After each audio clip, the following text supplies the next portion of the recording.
ఓం శ్రీ గణేశాయ నమః. ఓం శ్రీ సరస్వత్యై నమః. ఓం శ్రీ గురుభ్యో నమః. ఓం సహనావవతు సహనౌ భునక్తు సహ వీర్యం కరవావహై తేజస్వినావధీతమస్తు మా విద్విషావహై. ఓం శాంతి శాంతి శాంతి. సదాశివసమారంభాం శంకరాచార్యమధ్యమాం అస్మదాచార్యపర్యంతాం వందే గురుపరంపరాం. సమస్తజనకల్యాణే నిరతం కరుణామయం నమామి చిన్మయం దేవం సద్గురుం బ్రహ్మవిద్వరం. మూకం కరోతి వాచాలం పంగుం లంఘయతే గిరిం యత్కృపాతమహం వందే పరమానందమాధవం.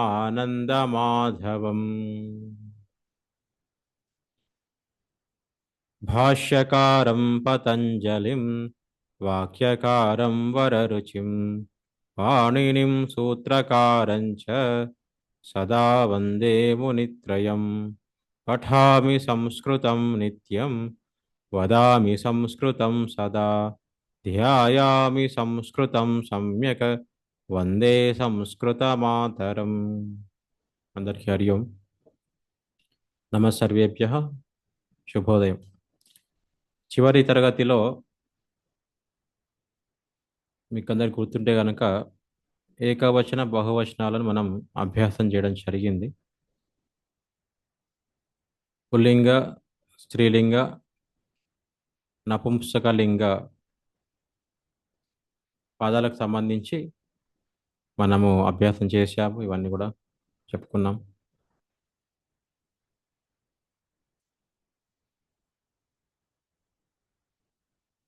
నపుంసకలింగం కూడా చివరి క్లాస్లో చెప్పుకోవడం జరిగింది. ఈ విధంగా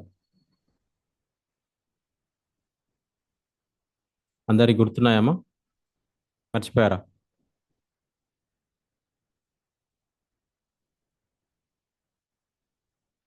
గుర్తున్నాయనుకుంటున్నాను.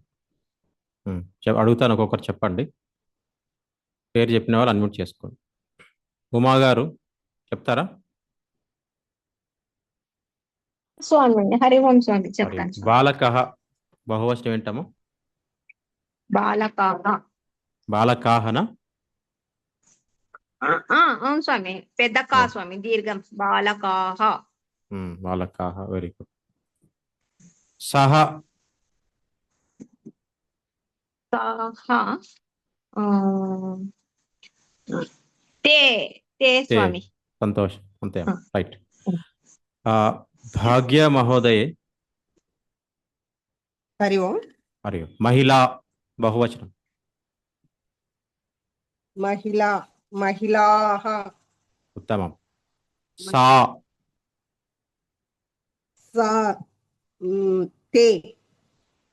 సా కూడా తేనేనాము? సా. సహాకు తే కరెక్ట్. సాహ సాహ దేనికి గురువు గారు? స్త్రీలింగము సాకి బహువచనం ఏమొస్తుంది? సా అంటే సాహ. తాహ. సాహ. ఉత్తమం, ఉత్తమం. భాగ్యలక్ష్మి మహోదయ్. హరి ఓం స్వామి. పుష్పం. పుష్ప పుష్పాహ. పుష్పం నపుంసకలింగం.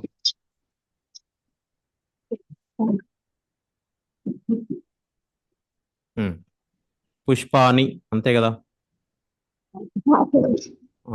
పుష్పం పుష్పాని. అదేవిధంగా తత్ తత్ అంటే అది బహువచనం. తాని. అలాగే పుష్పాని ఏ విధంగా, తాని ఆ విధంగా. ఉత్తమం. చిన్న చిన్న విషయాలు దయచేసి గుర్తుపెట్టుకోవడం ద్వారా కూడా ముందరికి వెళ్దాం. అస్థి సంతి కూడా చెప్పడం జరిగింది. బాలకః అస్థి, బాలకాః సంతి, ఇవన్నీ కూడా మనం నేర్చుకున్నాం. కతి అందరికి గుర్తుంది అనుకుంటున్నాను. ఏదైనా ఎంత ఎంతమంది అని ప్రశ్నించాలన్నప్పుడు ఎన్ని వస్తువులు, ఎంతమంది వ్యక్తులు, అప్పుడు కతి అనేటటువంటి ప్రశ్నార్థకమైన పదం వాడాలి. కతి అని పెట్టగానే వాక్యంలో ప్రశ్న అయిపోతుంది అనమాట.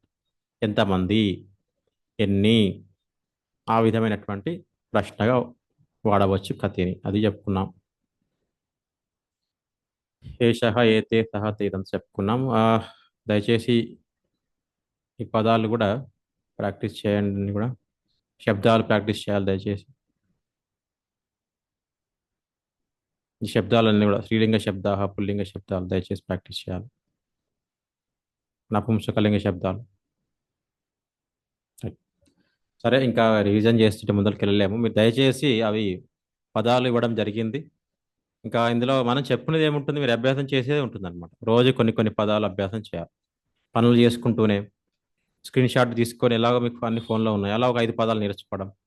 సో ఈ పుల్లింగ పదాల లేదా స్త్రీలింగ పదాల, నపుంసకలింగ పదాల దయచేసి మీరు చూసుకోవాలి. దాంట్లో మనం డిస్కస్ చేసుకునేది ఏమి ఉండదు అనమాట. అన్ని చదువుకుంటూ వెళ్ళడమే ఉంటుంది. మీకు కూడా బోర్ వస్తుంది అనమాట. కాబట్టి మీరు చదువుకోండి, మిగతా పాఠాలు మనం ఇందులో నేర్చుకుందాం. పాఠాలు నేర్చుకునేవి ఇక్కడ నేర్చుకుంటాం, చెప్పుకునేవి మీరు కంఠస్థం చేయడము, అభ్యాసం చేయడము చేస్తూ ఉంటే బాగుంటుంది అనమాట. సంతోషం. అగ్రే గచ్చామహ. ఇక్కడ ఒక శ్లోకం ఉంది, ఈరోజు శ్లోకంతో ఆరంభించుకుందాం. ఈ శ్లోకం ఎవరైనా ముందు విన్నారా, చదివారా, తెలుసుకున్నారా? వాళ్ళు ఒకవేళ తెలిస్తే మాత్రం అన్మ్యూట్ చేసుకొని చెప్పండి, లేకపోతే ముందరికెళ్దాం. సో ఈ శ్లోకం ఎవరికి తెలియదు? అంతే తెలీదు కదా? స్వామి. ఓకే, ఉమ్మగారు తెలియదు. ఇంకా మిగతా వాళ్ళు? రైట్, హరి ఓం స్వామీజీ. తెలియదు స్వామీజీ.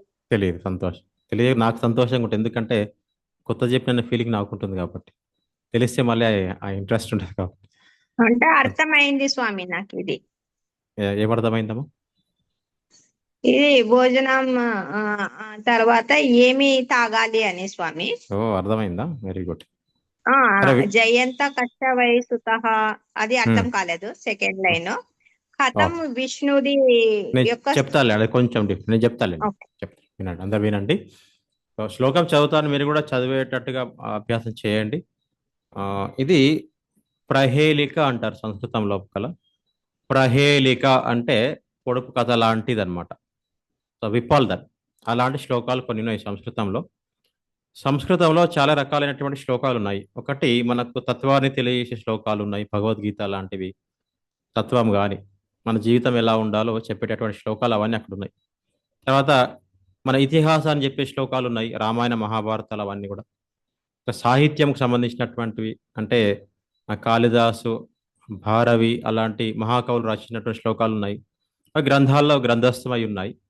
తర్వాత ఏ గ్రంథంలో లేకుండా అక్కడక్కడ నోటి మాటగా చెప్పినటువంటి శ్లోకాలు, ఆ చెప్పినప్పుడు రాసుకున్న శ్లోకాలు అనమాట. ఇవన్నీ కవులు సందర్భోచితంగా చెప్పినటువంటి శ్లోకాలు, పిల్లలకు నేర్పించడానికో అలాంటి శ్లోకాలు కొన్ని ఉంటాయి అన్నమాట. అవి ఇలాంటి శ్లోకాలు. తర్వాత ఇంకొక రకమైన శ్లోకాలు సుభాషితాలు. సుభాషితం అంటే మంచి విషయాన్ని చెప్పేటటువంటి శ్లోకాలు, జీవితానికి అవసరమైనటువంటి ఉత్సాహాన్ని, ఒక విలువ గురించి కానీ విషయం గురించి కానీ చెప్పేటటువంటి శ్లోకాలు సుభాషితాలు అని ఉంటాయి. ఇలా చాలా రకాల శ్లోకాలు ఉన్నాయన్నమాట. అందులో ఈ శ్లోకం ఏంటంటే ప్రహేళిక అంటారు దీన్ని. ప్రహేళిక అనగా పొడుపు కథ అనేటటువంటి అర్థం వస్తుంది. ఇక్కడ చూద్దాం, నేను చదువుతాను, తర్వాత ఒక్కొక్క అర్థం తెలుసుకుందాం. భోజనాంతే చ కిం పేయం జయంతః కస్య వై సుతః కథం విష్ణుపదం ప్రోక్తం తక్రం శక్రస్య దుర్లభం. భోజనాంతే చ కిం పేయం జయంతః కస్య వై సుతః కథం విష్ణుపదం ప్రోక్తం తక్రం శక్రస్య దుర్లభం. అంత కష్టమైనటువంటి శ్లోకం ఏం కాదు, పాడుకోవడానికి చెప్పడానికి తేలికైనటువంటి శ్లోకమే. అర్థం తెలుసుకుందాం. సో 3 వాక్యాల్లో 3 ప్రశ్నలు ఉన్నాయి. చివర్లో ఒక వాక్యం ఉంది. మొత్తం 4 వాక్యాలు, 4 వాక్యాలు అనలేము కానీ 4 పాదాలు అంటాం అనమాట. చూద్దాం, ఒక్కొక్క పాదం ఏంటి చూద్దాం. మొదటి పాదము ఒక ప్రశ్న అనమాట. ఏంటంటే భోజనాంతే, భోజనాంతే భోజనం చివర్లో, భోజనం యొక్క చివర్లో, అంతే అంటే అంతంలో, చివర్లో కింపేయం ఏది తాగవలెను అనే ప్రశ్న. భోజనాంతంలో ఏమి తాగవలెను. జయంతః కస్య వై సుతః, ఇది రెండో ప్రశ్న. జయంతః అంటే జయంతుడు ఎవరి కొడుకు, ఇది రెండో ప్రశ్న. మొదటి ప్రశ్న ఏంటి? భోజనాంతే చ కిం పేయం, భోజనానంతరం ఏమి తాగవలెను? జయంతః కస్య వై సుతః, జయంతుడు కస్య ఎవరి యొక్క, సుతః సుతుడు అంటే పుత్రుడు. ఇది ప్రశ్న. చూడండి, ప్రశ్న ఎక్కడున్నా కా ఉంది. మొదటి పాదంలో కిమ్ ఉంది, రెండో పాదంలో కస్య ఉంది, మూడో పాదంలో కథం ఉంది. ఇది ఎక్కడెక్కడ కా ఉంటే ప్రశ్నగా భావించవచ్చు ఇమీడియట్ గా. కథం విష్ణు పదం ప్రోక్తం, విష్ణు పదం అంటే మోక్షము కైవల్యం అంటాం కదా, అది ఎలా, కథం ఎలా సాధ్యం అని చెప్పారు? కథం విష్ణు పదం ప్రోక్తం, ఎలా లభిస్తుంది విష్ణు పదం లేదా మోక్షం అని ప్రోక్తం అంటే చెప్పారు అని మూడోది అనమాట. కథం అంటే ఏ విధంగా, ఎలా. ఇలా మూడు ప్రశ్నలు ఉన్నాయి. చివరి వాక్యం చూడండి ఎలా ఉంది. తక్రం శక్రస్య దుర్లభం. ఈ వాక్యం అర్థం ఏంటంటే, శక్రస్య ఇంద్రుడికి, తక్రం మజ్జిగ, దుర్లభం చాలా కష్టం పొందడం. ఇంద్రుడికంట మజ్జిగ చాలా కష్టం అంట పొందడం. ఎందుకంటే మనందరికి మజ్జిగ చాలా ఈజీ, తేలిక. పాలను మజ్జిగ ఈజీగా చేసేయచ్చు కదా, మీకు చెప్తే 5 నిమిషాల్లో చేసిస్తారు అన్నమాట. చాలా చక్కగా కూడా చేసిస్తారు. అయితే ఇక్కడ ఈ తక్రం శక్రస్య దుర్లభం గురించి ఒక మాట చెప్పాలి. దీని గురించి చాలా మంది వివరణ ఇచ్చారనమాట ఈ వాక్యం గురించి. తక్రం శక్రస్య దుర్లభం. శక్రుడు అంటే ఇంద్రుడు, గుర్తుపెట్టుకోండి ఆ పదం. ఇంద్రుడికి ఇంకో పేరు శక్రహ, శక్రుడు. ఆ ఇంద్రుడికి అంట తక్రం అంటే మజ్జిగ చాలా కష్టం అంట పొందడం, దుర్లభం. ఎందుకు అలా చెప్పారు? భూలోకంలో మాత్రమే వస్తువులు మారుతాయన్నమాట, మారే అవకాశం ఉంది, చెడిపోయి మారే అవకాశం ఉంది, పగిలే అవకాశం ఉంది. పాలు పగిలితే కదా పెరుగు అయ్యేది, పెరుగుని మళ్ళీ మారిస్తే కదా మజ్జిగ అయ్యేది. ఈ ప్రాసెస్ భూలోకంలో సాధ్యమవుతుంది కానీ స్వర్గంలో అవదట. స్వర్గంలో పదార్థాలు చెడిపోవట, అదే మార్పు చెందవట. కాబట్టి ఒకవేళ పాలు స్వర్గంలో ఉంటాయి కనుక పాల మాదిరే ఉంటాయి కానీ పెరిగే అవకాశం లేదండి. ఇట్లా ఒకరు వివరణ ఇచ్చారు. రెండవ వివరణ సైంటిఫిక్ ఏమి ఇచ్చారంటే, సైన్స్ ప్రకారము భూమి పైకి పైకి పైకి వెళ్ళే కొద్దీ ఈ పదార్థాలు మారవన్నమాట.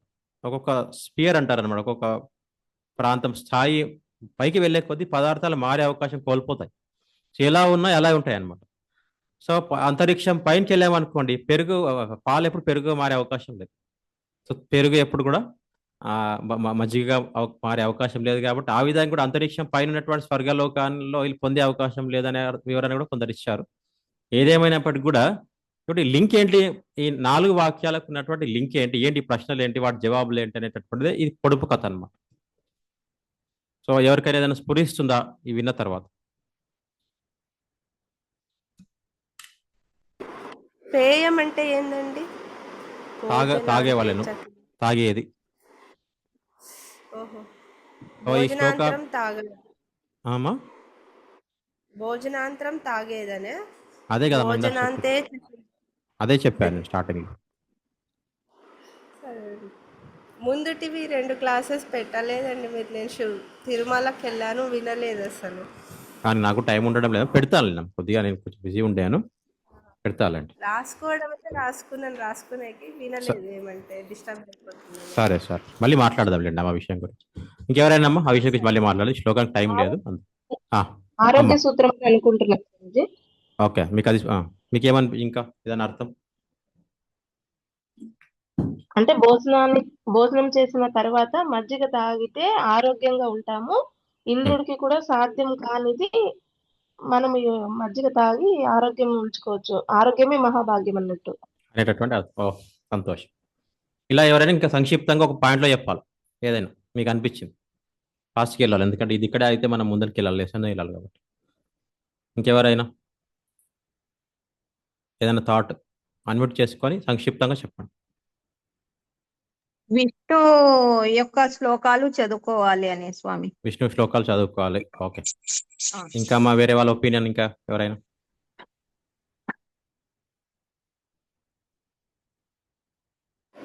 సంస్కృతం నేర్చుకోవడం వల్ల ఇంకొంచెం మనము మత గ్రంథాలు ఏమన్నా ఇంకా అర్థం చేసుకోవడానికి సులువు అవుతుందండి. సంతోషం అమ్మా. నెక్స్ట్ ఇంకా అమ్మా ఎవరైనా?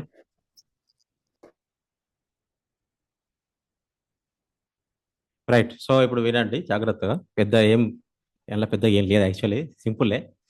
ఏంటంటే ఇది పొడుపు కథ, నేను ముందే చెప్పాను మీకు.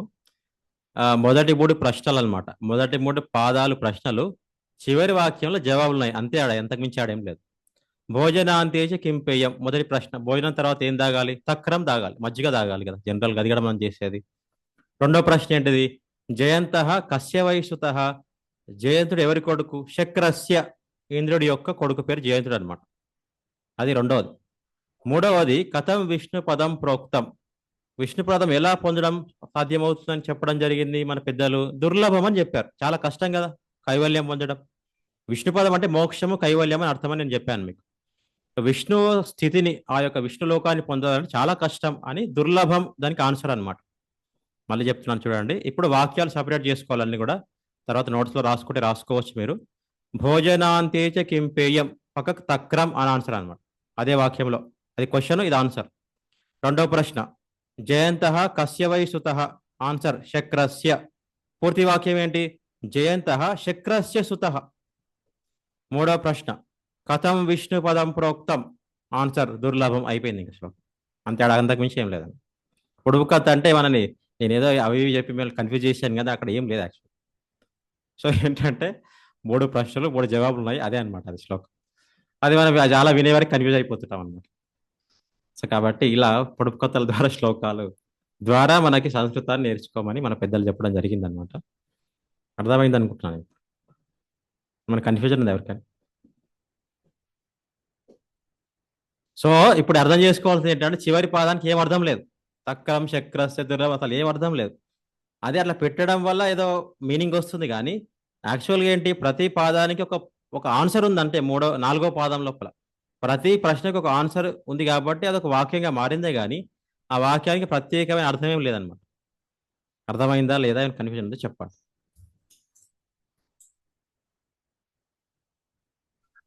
అర్థమైంది స్వామి. బాగుంది. ఎందుకు ఎక్కువ డీటెయిల్స్ చెప్పడం నేనేమనుకున్నానంటే కన్ఫ్యూజ్ భోజనం తర్వాత ఇది మజ్జిగ తాగాలి, అది చక్కెర కరెక్ట్. తీసుకుంటే దుర్లభం అనుకున్నాను స్వామి.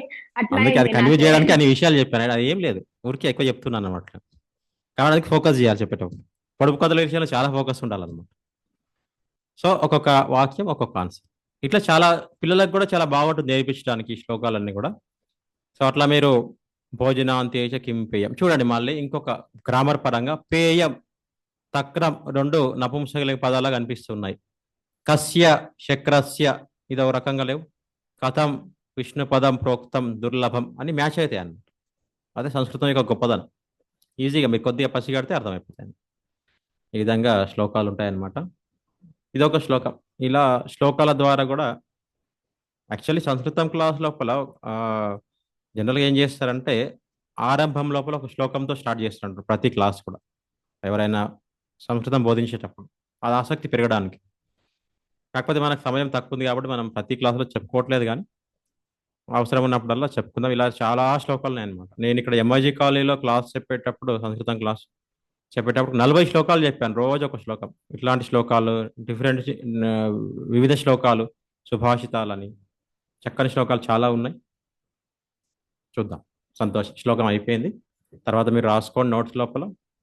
కంఠస్థం కూడా చేసే ప్రయత్నం చేయండి, బాగుంటుంది అన్నమాట కంఠస్థం చేస్తే. సంతోషం. తర్వాత ఇంకొక పాఠానికి వెళ్దాం ఈరోజు.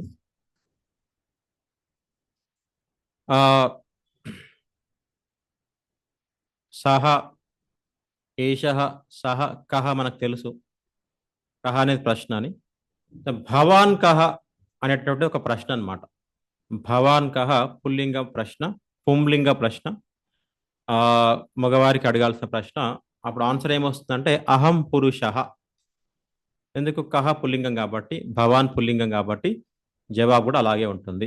ఎవరైనా మీరు మగవారిని అడగాలనుకోండి, మీరెవరు అని, పురుషః అంటే ఇక్కడ ఇంకేదని చెప్పి, అహం చాలకః, అహం వర్తకః, అహం ఆపనికః,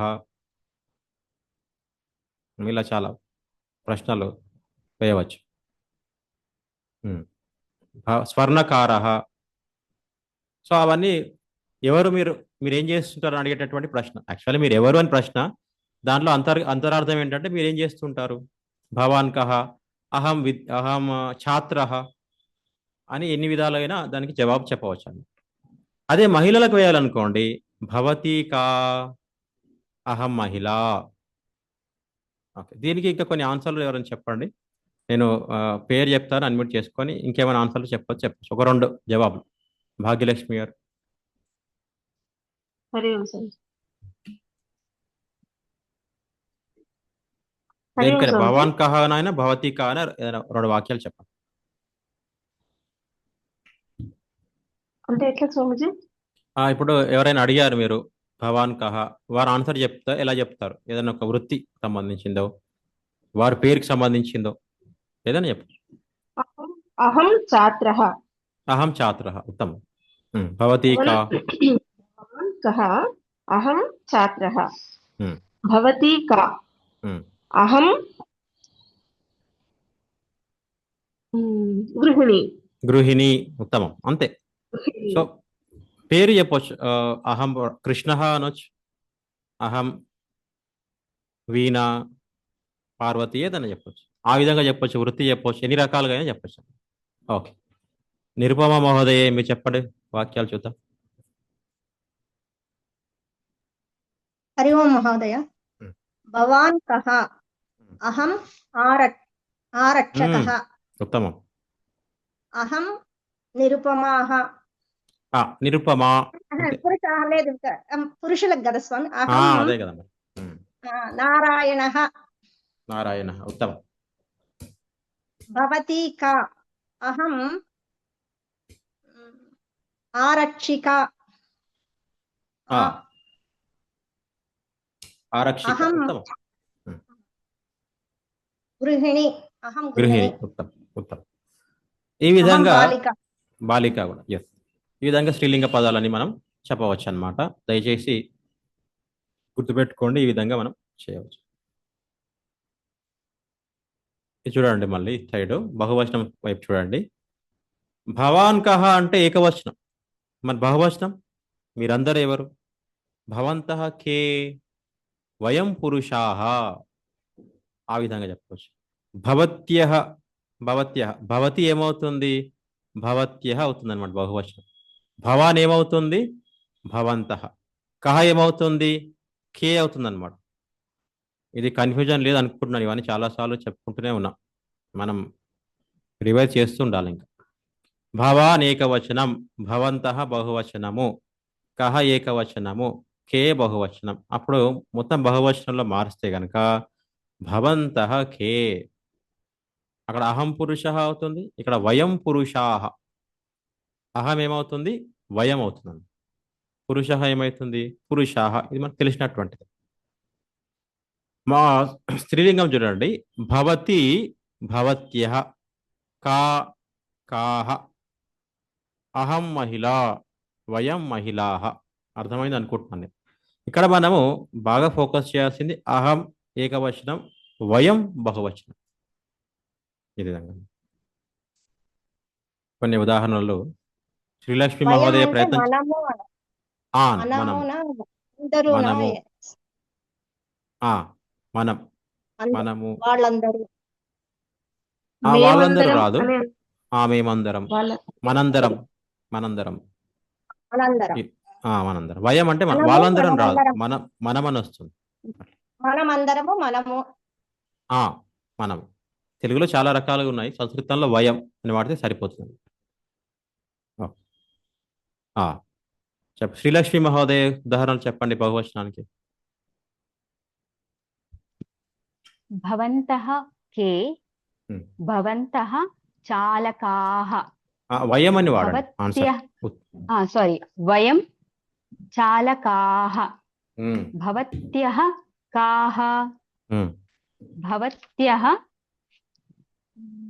వయం, వయం. మహిళాః, వయం మహిళాః. ఇంకా వేరే ఏదైనా మహిళా వయం కాకు ఏమున్నాయి? గృహిణి, గృహిణి బహువచనం ఏమవుతుంది? గృహిణి, గృహణ్యాః, గృహిణ్యః. గృహిణ్యః. గృహిణ్యః, వయం గృహిణ్యః. ఉత్తమం. వయం గృహిణి. సార్ ఇక్కడ భవంకః అంటే మీ పేరు ఏమని కూడా వస్తుంది, మీరు ఏం చేస్తున్నారు అని కూడా వస్తుంది. ఇప్పుడు ఆహా కరెక్ట్ గా అది సిచ్యువేషన్ కలిపినప్పుడు రెండు కలిపినప్పుడు అలా అవుతుంది. భవంతః అంటే మీరు అని అంతే. కే అని ఇప్పుడు వచ్చింది నేను కాబట్టి ఎవరినైనా అవన్నీ అడిగాను, మారుతున్నాయి. ఇప్పుడు నేను ఎవరినైనా అడిగాను భవంతః కహ కహ అంటే ఆయన అతని పేరు చెప్పాలా, ఆయన వృత్తి చెప్పాలా?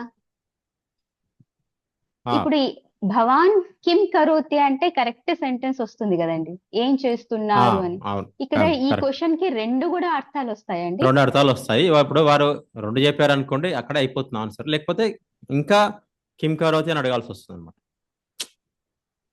జవాబుని బట్టి. ఇక్కడే జవాబు అయిపోతే పర్వాలేదు. భవాన్ కహ అనేటటువంటిది ఒకటి ఒక ప్రశ్న ఉందన్నమాట. దానికి వారి పేరు చెప్పారు అనుకోండి, మనం వృత్తిని అడగాలంటే మీరు అడిగినట్టు అలా అడగవచ్చు. దీని ద్వారానే సంపూర్ణంగా ఆన్సర్ వస్తే సరిపోతుంది అనమాట. వాళ్ళు ఎలా ఏం అర్థం చేసుకున్నారని దాన్ని బట్టి ఉంటుంది వినేవాళ్ళు. మీకు మనం అర్థమైంది ఏ ఉద్దేశంతో చెప్పాలని ఉంటుంది అప్పుడు. భవాన్ మనం కహ అన్నాము, వాళ్ళు వృత్తి వాళ్ళకి పేరే అనిపించింది, చెప్పాలనుకున్నాను అనుకోండి, వాళ్ళకి పేరే అనిపించింది, పేరే చెప్తారు, పేరు కిమ్ కరోతి అని అనిపించింది. అట్లా ఉంటుంది. లేదా మీ పేరు తెలుసు అనుకోండి, వాళ్ళకు కూడా తెలుసు మా పేరు తెలుసు కాబట్టి ఇంకేం చెప్పాలంటే అలా కూడా చెప్పచ్చు. భవాన్ కహ ఇవన్నీ ఏంటంటే సందర్భోచితంగా అంటే సిచ్యువేషన్ బట్టి. సిచ్యువేషన్ బట్టి. ఓకే, అలాగని ఇలా అని పర్టికులర్ గా చెప్పడానికి రాదు. దాన్ని బట్టి ఎక్స్టెన్షన్ చేసుకుంటూ వెళ్ళొచ్చు. క్వశ్చన్స్ ప్రశ్నలన్నీ కూడా కొనసాగింపుగా అడగవచ్చు. అవన్నీ మనకు మాట్లాడుతూ ఉంటే తెలుస్తుంది. అందుకే ప్రతి భాషకు ఒక ప్రత్యేకత ఉంటుంది అనమాట. మన భాషలోకి తీసుకురాలేము దాన్ని, ఆ భాషలోనే అర్థం చేసుకోవాలి. సంస్కృత భాషను సంస్కృతం దాకా అర్థం చేసుకోవాలి, అది మాట్లాడుతూ ఉంటేనే అర్థమవుతుంది. ఆ విధంగా. Okay sir. తమం తమం. ఉమా మహోదయ మీరు చెప్పండి, బహువచనానికి ఉదాహరణలు 2 ఉదాహరణలు చెప్పండి.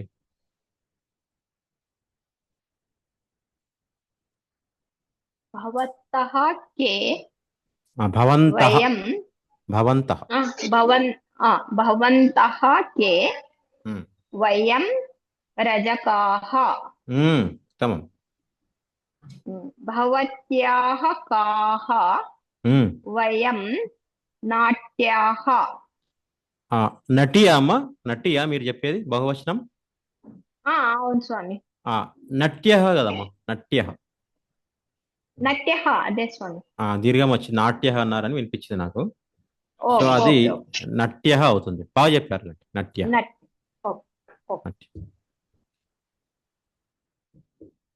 ఉత్తమం. ఇంకా మీకు అందరికి అర్థమైంది అనుకుంటున్నాను నేను ఈ విషయం. సో అభ్యాసం చేయండి. చాలా పదాలు మీ దగ్గర ఆల్రెడీ ఉన్నాయి, ఇంకా పదాలను వాడుతూ చెప్పచ్చు. ఇక్కడ మనం గుర్తుపెట్టుకోవాల్సింది అహం, నేను, వయం, మేము లేదా మనందరం, మనందరం, అలా దాని యొక్క అర్థం వస్తుంది. ఉత్తమం. ఇదొక ఇంకో పదం ఇక్కడ చూడండి, నేను ఫస్ట్ చెప్తాను, మీరు వినండి. మమ భాష సంస్కృత భాష అస్తి. ఇక్కడ అహం ఇంతకుముందు నేర్చుకున్నాం. అహం అంటే నేను, మమ అంటే నా యొక్క అని అర్థం అన్నమాట. నా యొక్క. ఇంగ్లీష్లో ఏమంటాం? అహం అంటే ఐ అన్నట్టుగా ఐఆమ్. మమ అంటే నా మైన్ అంటాం కదా, మైన్. తెలుగులో చెప్పాలంటే నేను నా యొక్క అన్నట్టుగా అహం అంటే నేను, మమ అంటే నా యొక్క. ఇప్పుడు వాక్యం చూద్దాం. మమ భాష సంస్కృత భాష అస్తి. నా యొక్క భాష సంస్కృత భాష అని అర్థం. అస్మాకం భాష సంస్కృత భాష అస్తి. మా యొక్క భాష సంస్కృత భాష అని అర్థం వస్తుంది. అర్థమైంది అనుకుంటాను డిఫరెన్స్. అహం అంటే నా యొక్క, అస్మాకం అంటే మా యొక్క, ఆ విధంగా.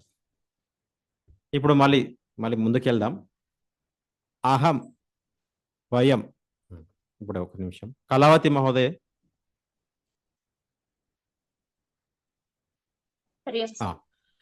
అహం మమకి అహం వయం, మమ అస్మాకం భేదం చెప్పండి. అహం నేను, మమ నా యొక్క, వయం అంటే మేమందరం, అస్మాకం మా అందరిది. మా అందరిది, మా అందరి యొక్క, అది కూడా కరెక్టే. మా అందరి యొక్క అనేది వాడితే ఇంకా స్పష్టంగా ఉంటుంది. బట్ సందర్భం బట్టి మా అందరిది అని కూడా వాడచ్చు, సందర్భం. ఉత్తమం.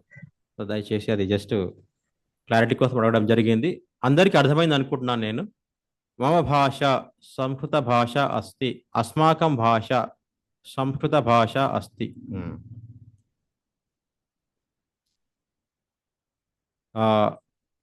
మమ నగరం ఆదోని నగరం అస్తి. నగరం అంటే నగరం, పట్టణం అంటే పట్టణం అనుకోండి. మమ పట్టణం ఆదోని పట్టణం అస్తి.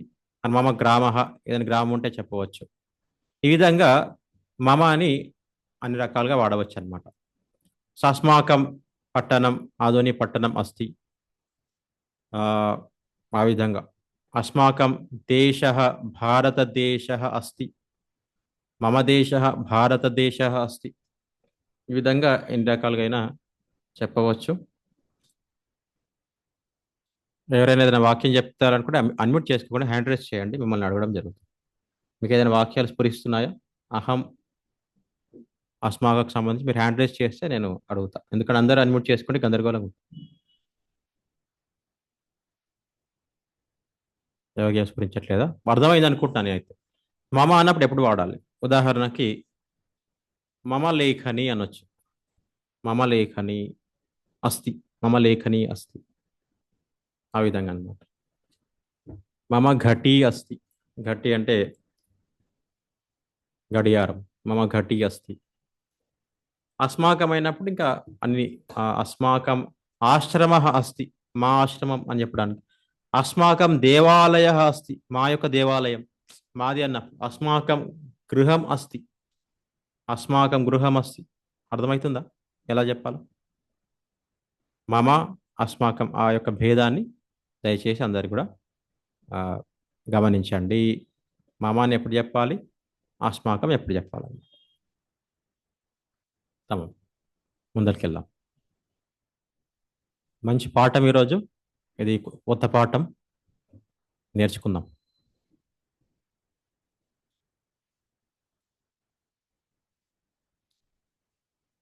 స్వామి ఒక డౌట్.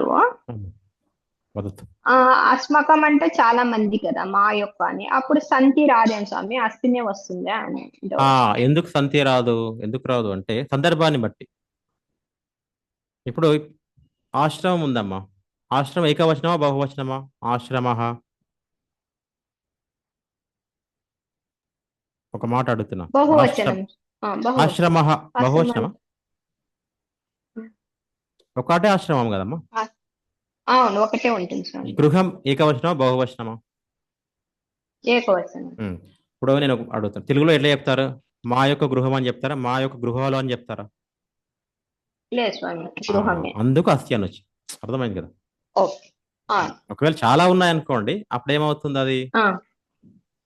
అప్పుడు సంతి. మా అస్మాకం గృహాహ, సారీ గృహాని, గృహాని సంతి. అస్మాకం పుష్పాని సంతి. అర్థమైందా? ఆ అస్థి దేనికి వస్తుంది? అక్కడ ఉన్నటువంటి ముందున్నటువంటి పదానికి వస్తుంది. అస్మాకంకి సంబంధం కాదనమాట. అస్థి సంతి అస్మాకంకి సంబంధం లేదు. తర్వాత వచ్చే పదాలకే కనెక్షన్. అర్థమైందా? ఓకే, ముందరికి వెళ్దాం. కళావతి మహోదయ, మీరు సప్తమి విభక్తి నేర్చుకున్నారా? సప్తమి విభక్తి స్వామి. ఎట్లా వాడతారో సప్తమి విభక్తి మామూలుగా? అంటే మమ హస్తే చషకః అస్తి. అక్కడ సప్తమి విభక్తి ఏది ఉంది? ఏ పదం ఉంది? హస్తే స్వామి. హస్తే ఉంది. నా చేతిలో. కరెక్ట్. సో ఎక్కడైతే ప్రదేశము ఆధారం ఉందో అక్కడ వాడతామని నేర్చుకుంటాం. మీరు ముందు నేర్చుకున్నారని అడిగాను, అంతే కదా? ఏ ప్రదేశంలో ఉంది, ఏ ఆధారం ఏంటి అని చెప్పడానికి జనరల్గా అలా వాడతాం సప్తమి విభక్తి. ఇప్పుడు అది అక్కర్లేదండి, అందరు వినండి. ఊరికే ఎలా వాడాలని తెలుసుకుంటే సరిపోతుంది, అంతేగాని డీటెయిల్స్ ఎక్కువ అవసరం లేదు. మనకు టెక్నికల్ టర్మ్స్ అవసరం లేదనమాట మొత్తం. ఇప్పుడు హస్త అస్తి, హస్తము ఉన్నది. ఓకే, హస్తం ఉంది. చషక అస్తి, ఒక గ్లాస్ ఉంది. ఇప్పుడు గ్లాస్ నా చేతిలో ఉంది అనుకోండి, ఎలా చెప్పాలి? హస్తం ఉంది, గ్లాస్ ఉంది, గ్లాస్ చేతిలో ఉంది. సో అప్పుడు ఏం చెప్పాలంటే ఆధారం చేయి కదా. ఆధారం చేయి కాబట్టి దానికి చేతిలో అని చెప్పినప్పుడు ఎలా చెప్పాలి? హస్తః ఉంది, చేతిలో అంటే హస్తే అవుతుంది అనమాట. చషకః హస్తే అస్తి. ఆధారం ఆధారం ఏమవుతుంది? ఏ అనేటటువంటిది జోడించాలి. ఆధారం ఉన్నటువంటి వస్తువు యొక్క పదానికి ఏ అని జోడించాలి. రెండిట్లో ఏది ఆధారం ఫస్ట్ కనుక్కోవాలి. చషకం ఆధారం కాదు, హస్తం ఆధారం. గ్లాసుకు హస్తం ఆధారం అనమాట. సో గ్లాస్ ఎక్కడ ఉంది? చేతిలో ఉంది. కాబట్టి చషకః హస్తే అస్తి అనాలి. హస్త ఏమైంది? హస్తే అయింది. అక్కడ మీరు గమనిస్తే ఏ అని ఉందన్నమాట.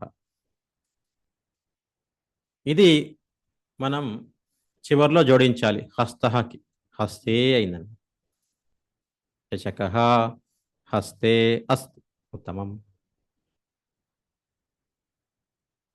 ఇంకొకటి చూడండి, ఇక్కడ జలం చషకే అస్తి.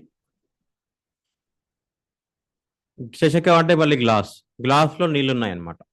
సో గ్లాసు నీటికి ఆధారం కదా, కాబట్టి జలం చషకే అస్తి.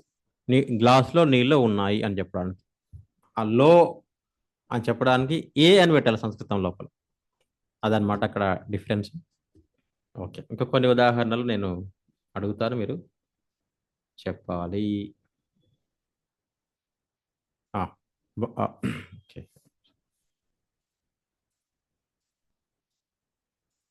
భాగ్య మహోదయ. హరి ఓం. మహోదయ, మీకు ఈ విషయం అర్థమైంది కదా? అర్థమైంది. నేను 2 పదాలు ఇస్తాను, మీరు వాక్యం చేయాలి. మరి చెప్పండి. మీనహ అర్థం ఏంటమ్మా? మీనహ మీనహ అంటే చేప. చేప. ఉత్తమం. సముద్రః సముద్రంలో. ఈ 2 పదాలు కలిపి వాక్యం చేయండి చూద్దాం. మీనః సముద్రః. మీనహ సముద్రే హస్తి. ఉత్తమం. మీనః సముద్రే అస్తి. ఈ విధంగా అనమాట. ఇప్పుడు మీరు రాసుకోండి దయచేసి. ఇది ఇక్కడ పుల్లింగం కాబట్టి ఈ విధంగా మారుతూ ఉంది. నేను ముందే అందరు గమనించండి, ఈ పుల్లింగ పదాలకు సంబంధించి మాత్రమే చెప్పుకుంటున్నాం. మీనః పుల్లింగం, సముద్రః పుల్లింగం కాబట్టి మీనః సముద్రే అస్తి. ఉత్తమం. వసుంధర మహోదయ. మహోదయ, సముద్రే మీనః అస్తి ఇలా కూడా చెప్పొచ్చా? ఆ సంస్కృతంలో ఎటైనా కలపొచ్చు, పదాలు అటు ఇటు చేయొచ్చు. సముద్రం సంస్కృతంలో ఉన్నటువంటి సౌలభ్యం ఏమిటంటే శ్లోకాలు అలాగే ఉంటాయి కదా, అన్ని ఎటు ఇటు ఉంటాయి కూడా తెలియదు, మనం అన్వయం చేసుకుంటూ ఉంటాం. ఆ పాయింట్ నేను వస్తాను. సంస్కృతం లోపల ఉన్నటువంటి సౌలభ్యం గొప్పదనం ఏంటంటే పదాలు ఎటు తిప్పి ఎటు చెప్పినా, ఎటు తిప్పి ఎటు రాసినా ప్రాబ్లం లేదు. ఉదాహరణకి మీకు ఒక ఉదాహరణ చెప్తాను. రామ కిల్డ్ రావణ అని ఒక వాక్యం ఉంది ఇంగ్లీష్ లోపల. రామ కిల్డ్ రావణ, రాముడు రావణుని చంపాడు. మీరు అటు ఇటు చేశారనుకోండి, రావణ కిల్డ్ రామ అవుతుంది. అది మొత్తం మీనింగ్ మారిపోతుంది. పదాలు అటు ఇటు చేస్తే భాషలో అర్థాలు మారిపోతాయి. వేరే భాషలో, సంస్కృతం లోపల మారే అవకాశం లేదనమాట. ఉదాహరణకి రామః రావణం హంతి అని ఒక వాక్యం ఉంది. మీరు ఎటు రావణం రామః హంతి అయినా మీనింగ్ మారిపోదు. ఎందుకంటే ప్రతి పదానికి ఆ అర్థం కలిపి ఉందన్నమాట, పదంతో కలిసి ఉంది. దానికి అర్థం ఏంటనేది ఇంత గొప్పగా ఉంటుంది మరి భాష. హస్తే చషక అస్తి అనేటువంటి అస్థి చషక హస్తి అన్నది ఇంకేమన్నా చేయండి, అటు ఇటు ఏటని తిప్పండి, మనకు మీనింగ్ మారదన్నమాట. దయచేసి ఇది మనసులో పెట్టుకోండి. అందుకే మనకి చాలా శ్లోకాలు అలా ఉంటాయి, ఆ శ్లోకాలు తీసుకున్నా కూడా మనం చేయొచ్చు. ఉద్ధరేద్ ఆత్మానాత్మన మన శ్లోకం ఉందామని రెగ్యులర్ నేర్చుకుంటున్నాం కాబట్టి చెప్తున్నాను. పంచామృతంలో మొదటి శ్లోకం, గీతా పంచామృతం. ఉద్ధరేత్ ఆత్మానాత్మానం. ఉద్ధరేత్ అనేది క్రియాపదం అనమాట. అది మొదట్లో వచ్చింది, దాన్ని చివరిలో పెట్టాలి. యాక్చువల్గా శ్లోకం కాబట్టి మొదట్లో వచ్చింది, అన్వయం చేస్తే ఏమవుతుందంటే అది చివరిలో వెళ్ళిపోతుంది. ఆత్మన ఆత్మానం ఉద్ధరేత్ అని వస్తుంది వాక్యం అన్వయం చేసుకుంటే. మరి మొదట్లో పెట్టినందుకు మీనింగ్ మారిపోవాలా? ఏం మారిపోదండి. అది సంస్కృతం యొక్క గొప్పదనం. మళ్ళీ మాట్లాడుకుందాంలేండి. సో విషయం ఏంటంటే ఏ పదం ఎటు పెట్టినా పర్వాలేదు. ఓకే ఓకే స్వామిజీ. చెప్తాము. అమ్మ పద్దు యాదవ్ ఎవరమ్మా? పద్దు యాదవ్ అని ఉంది, అన్మ్యూట్ చేసుకొని మీ ఓకే. వసుంధర మహోదయ చెప్తారా? చెప్పాను స్వామి. ఉత్తమం. మీకు 2 పదాలు ఇస్తున్నాను. మీరు చెప్పాలన్నమాట. సరే సార్.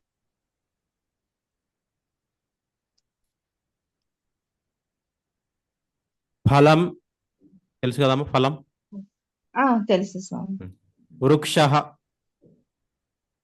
ఆ, చెప్పండి. పండ్లు చెట్టు. వాక్యం సంస్కృతంలో చెప్పాలి. అక్కడ చూసుకుంటే చెప్పండి స్క్రీన్ పై. ఫలం ఫలం హస్తే వృక్ష. హస్తం ఎందుకు వచ్చిందా మధ్యలో? నేను మీకు 2 పదాలు ఇచ్చాను, హస్తం ఇవ్వలేదు మీకు.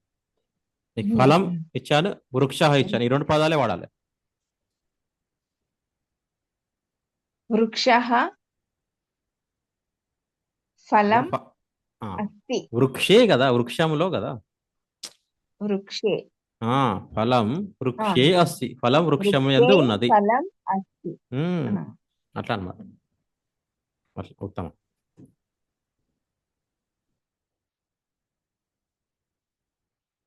శ్రీలక్ష్మి మహోదయ.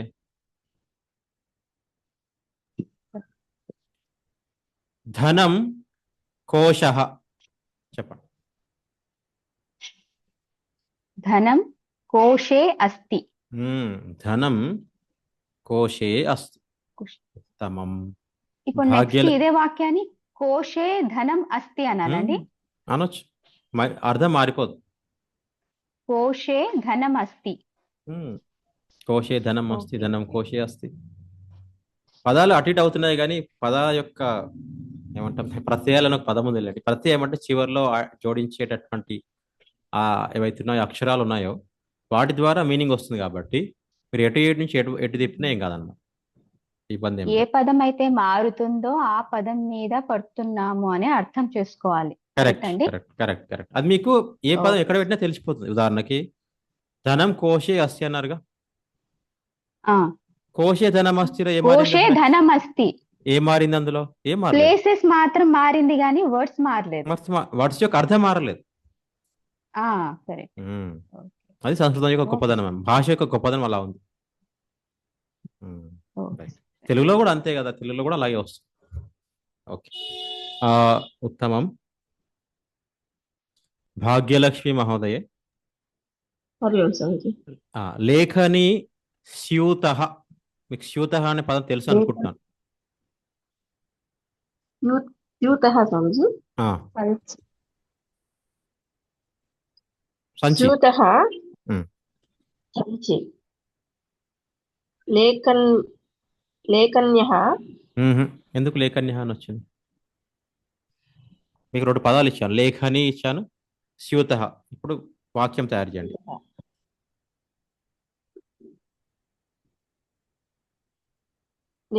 లేఖని స్యూతే అస్తి. అంతే, లేఖని స్యూతి అస్తి. Just imagination.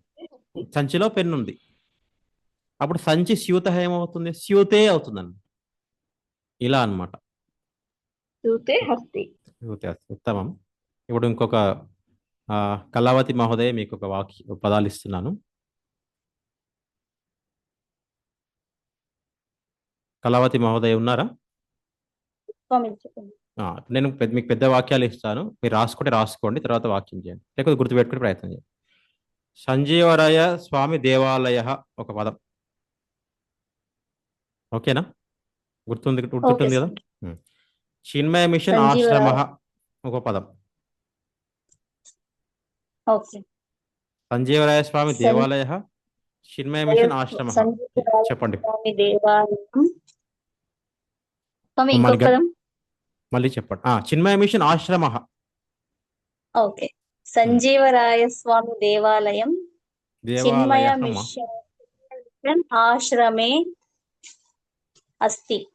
ఉత్తమం. దేవాలయ అనే పుల్లింగం, అది దేవాలయ, దేవాలయం కాదు. అర్థమైందా? అర్థమైంది సార్. మళ్ళీ పూర్తి వాక్యం చెప్పండి. చిన్మయ మిషన్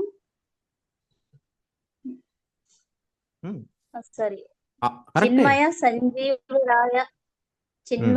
సంజీవరాయ ఆంజనేయ స్వామి దేవాలయం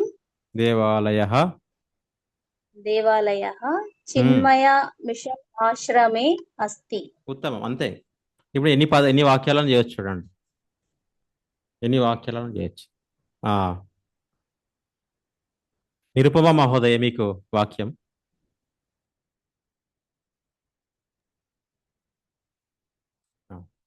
హరివంశ ఆర్ట్స్ ఆర్ట్స్ కళాశాల ఒక పదం, ఓకేనా? ఆర్ట్స్ కళాశాల కళాశాల. ఆ, కళాశాల ఆదోని ఆదోని నగరం. చెప్పండి చూద్దాం. ఆదోని నగరం ఉమ్. ఆదోని నగరే ఉమ్. ఆర్ట్స్ కళాశాల అస్తి ఆర్ట్స్ కళాశాల అయిపోయింది. అస్తి ఉమ్. ఆదోని నగరే ఆర్ట్స్ కళాశాల అస్తి. మొత్తం ఆ విధంగా ఎన్ని వాక్యాలను చేయొచ్చు అనమాట. సో ఆ విధంగా ప్రయత్నం చేయొచ్చు దయచేసి. ఈ విధంగానే భాష నేర్చుకుంటూ మాట్లాడుతూ ఉండాలన్నమాట. గృహం మమ గృహం లో మా ఇంట్లో ఏమున్నాయి, ఆదోని నగరంలో ఏముంది, ఒక ప్రాంతంలో ఉన్నటువంటి ఎలా చెప్పొచ్చు, ఆ ప్రాంతంలో ఉన్నటువంటి వస్తువులు కానీ ప్రదేశాలు కానీ ఏ విధంగా చెప్పొచ్చు అనేటటువంటిది దానికి ఇలా చేయాలన్నమాట. ఓకే,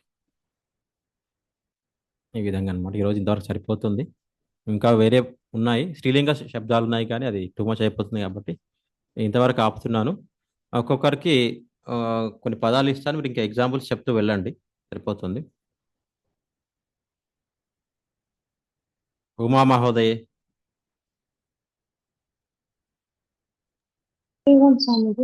అయ్యో, ఒక్క నిమిషం.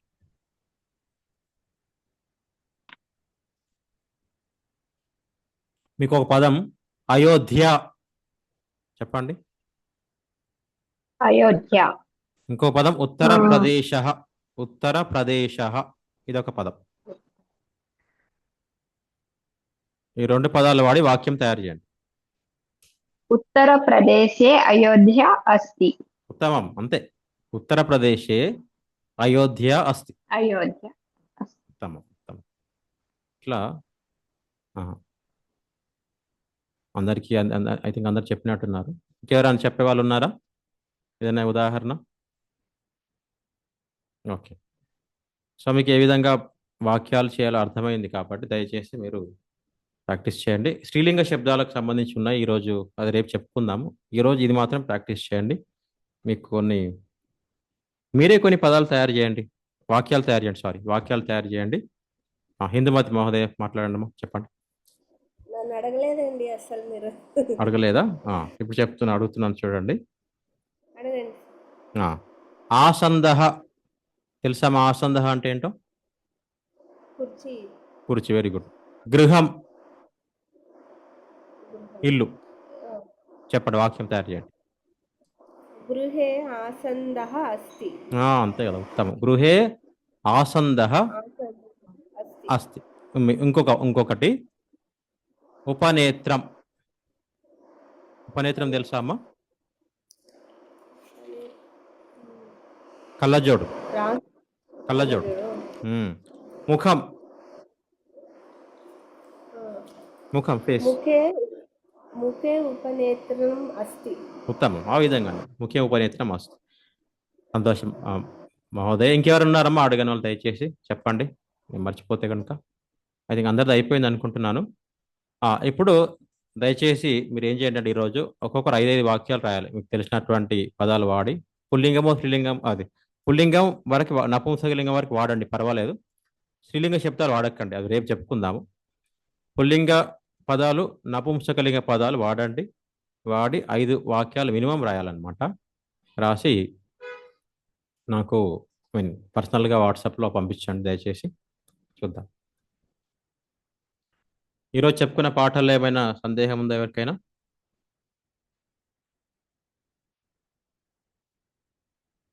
ఈరోజు ఏమేమి చెప్పుకున్నాం మనం? శ్లోకం చెప్పుకున్నాం. తర్వాత ఈ భవాన్ కహ భవంతః కహ, ఇది దయచేసి మీరు అభ్యాసం చేయాలి. అహం వయం, భవతి భవత్యః, అహం వయం. మళ్ళీ ఇక్కడ మీకు సందేహం రావచ్చు, పుల్లింగంలో అహం వయం అలాగే ఉంది, స్త్రీలింగంలో కూడా అహం వయం అలాగే ఉంది, వాటికి భేదం లేదా అండి? అహంకి స్త్రీలింగం ఏమవుతుంది, పుల్లింగం ఏమవుతుంది, వయం పుల్లింగంలో ఎలా ఉంటుంది, స్త్రీలింగంలో ఎలా ఉంటుంది అని కనుక దాంట్లో భేదం లేదు. నేను అన్నప్పుడు అది పుల్లింగమా స్త్రీలింగం అందరికీ ఒకటే కదా. నేను అంటే దానికి భేదం ఉండదు, లింగ భేదం లేదు. నేను కానీ, వయం కానీ, అస్మాకం కానీ, ఇవన్నీ లింగ భేదాలు ఉన్నాయన్నమాట వాటికి. స్త్రీ అయినా నేనే అని అంటారు, పురుషుడైనా నేనే అని అంటారు కదా. సో నేను కామన్ అన్నమాట, సాధారణం. అది గుర్తుపెట్టుకోండి. తర్వాత మమ అస్మాకం, ఇది ప్రాక్టీస్ చేసాము, ఇది గుర్తుపెట్టుకోండి. దీనిపైన కూడా ఓ 2 వాక్యాలు రాయేసి చూడండి దయచేసి. తర్వాత ఈ పుల్లింగ సంబంధించినటువంటి ఒక 5 వాక్యాలు దయచేసి మీరు రాయండి, రాసి నాకు పంపించగలరు. దీంతో సరిపోతుంది ఈరోజు. స్వామి ఇది పుల్లింగము నపుంసలింగం కూడా ఏ వస్తుందా స్వామి? ఏ వస్తుందమ్మా, రెండింటికి వాడవచ్చు, పర్వాలేదు. అలా మీకున్నటువంటి ఏవైతే ఉన్నాయో పదాలు మీరు రాసుకున్నవి కానీ మీ దగ్గర ఉన్నవి నేను గ్రూప్లో షేర్ చేసిన వాటితో వాక్యాలు తయారు చేయండి దయచేసి. ఇది ఈరోజు అభ్యాసం చేయండి. మనం శాంతి పాఠంతో ముగిద్దాం. ఎవరి సందేహాలు ఉంటే శాంతి పాఠం తర్వాత మాట్లాడవచ్చు. ఓం పూర్ణమదః పూర్ణమిదం పూర్ణాత్ పూర్ణముదచ్యతే పూర్ణస్య పూర్ణమాదాయ పూర్ణమేవావశిష్యతే. ఓం శాంతి శాంతి శాంతి. హరి ఓం శ్రీ గురుభ్యో నమః. హరి ఓం.